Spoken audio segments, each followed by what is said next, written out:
She didn't cry at our wedding. Everyone else did. My mother sobbed into a tissue. My best man had to look away. But my wife, the woman I'd just promised my entire life to, stood there completely calm, watching the room like she was studying a painting. For a second, I panicked. Did she not feel what I felt? 3 years later, I found the truth in a spiral notebook hidden under her side of the bed. Page after page, she'd written down every single moment of our wedding day, not because she wanted to remember it, because she was terrified she'd forget how to feel it the right way, and that I'd notice and that I'd leave. That notebook changed how I understood my own marriage. Because the woman I married doesn't process emotion the way I do. She's autistic, and what I learned trying to love her properly is something almost nobody tells you about autism. Relationships, or what love actually requires when your partner's brain runs on different wiring than yours. This isn't a tragic story. It's not an inspiration story either. It's just true, and by the end of this, you'll understand something about connection that most people never figure out, even in marriages that look normal from the outside. Here's the part that still makes me angry 3 years in. My wife, I'll call her M, wasn't diagnosed until she was 27 years old. 27 years of being called weird, cold, too intense, difficult.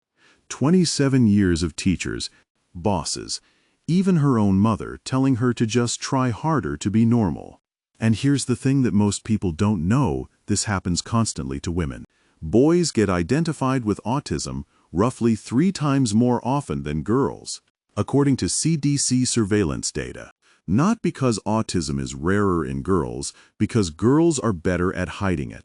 Researchers call it masking. It's the exhausting constant performance of eye contact, small talk, laughing at the right moments, mimicking other women's body language in real time, like running a translation program in your head 24 hours a day.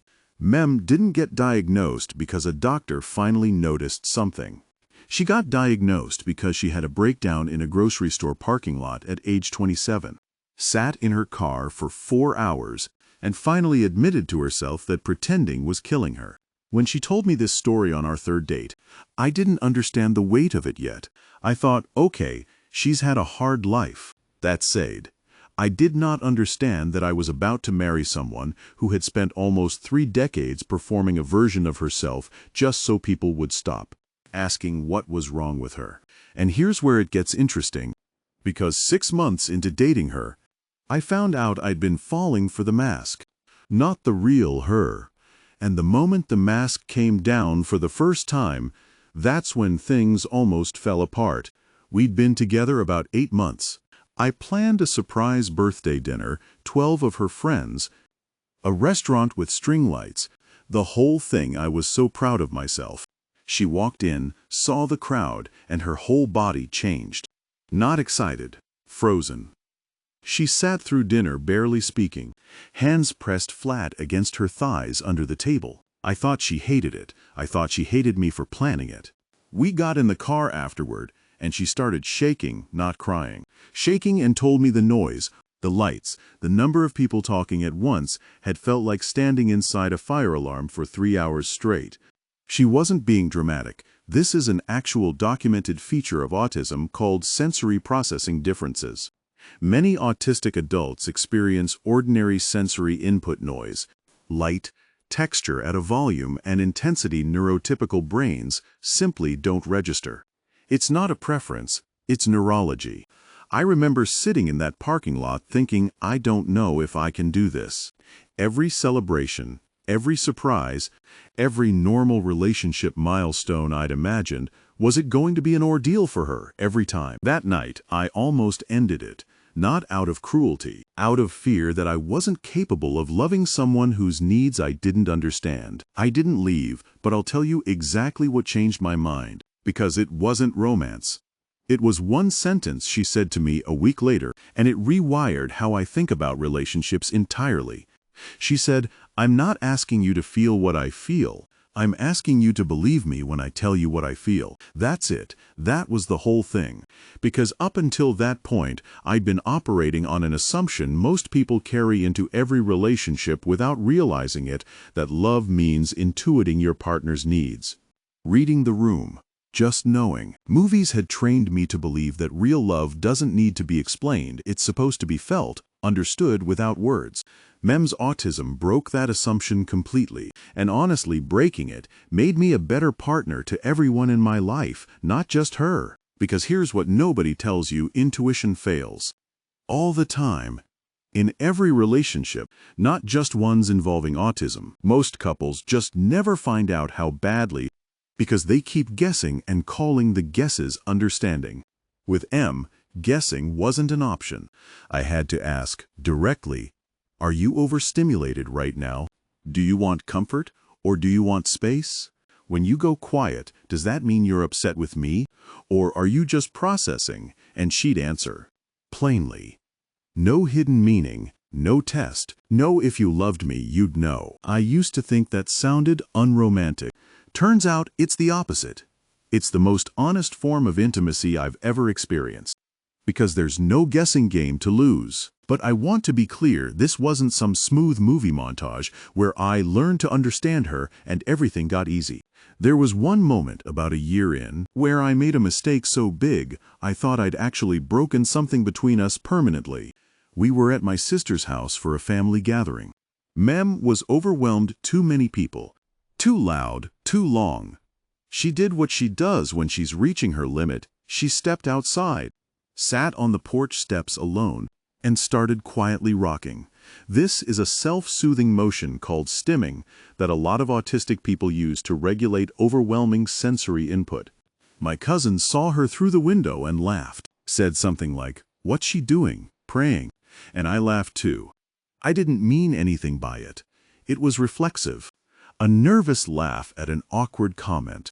But M saw me through that window laughing at the exact moment she was most vulnerable, most exposed, most literally trying to hold herself together. She didn't yell, she didn't cry. She just went quiet for 6 days. Not the silent treatment. She genuinely couldn't find words for how betrayed she felt. And forcing the conversation before she was ready would have made it worse, not better. On day 7, she handed me a piece of paper. She'd written out exactly what that moment did to her, that stimming wasn't a joke. It was the only thing keeping her nervous system from completely shutting down that night. And that in the one moment she needed me most, I joined the people laughing at her. I've apologized for a lot of things in my life. I have never meant an apology more than I meant that one. That was the turning point where I stopped thinking of her autism as an obstacle I needed to manage, and started understanding it as simply how she experiences reality as valid, as real, as unchangeable as my own experience of the world. The goal was never to fix anything.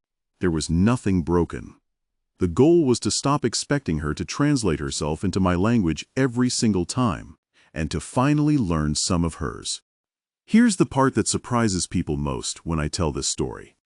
Mem is, without question, the most honest person I have ever met. Autistic communication tends to be direct, literal, allergic to subtext, and once you stop expecting hidden meanings, you realize how much energy neurotypical relationships waste decoding vague hints, passive aggression, and things left unsaid on purpose. She has never once said fine when she meant the opposite. She has never made me guess what I did wrong. When she loves me, she doesn't perform it for an audience, she shows it in specific, deliberate ways, remembering exact details of things I mentioned once in passing, showing up with precisely the right kind of support because she actually listened, structuring her entire day around something that matters to me, without ever announcing that she's doing it. And that wedding day, the one where she didn't cry? I finally understand it now. She told me, a year after we married, that she felt everything that day, more intensely than she'd let herself feel almost anything before. She just couldn't produce the expected physical reaction on command in front of a room of people watching her. So she went home and wrote it all down instead, so she wouldn't lose a single second of it. That notebook wasn't hiding from me.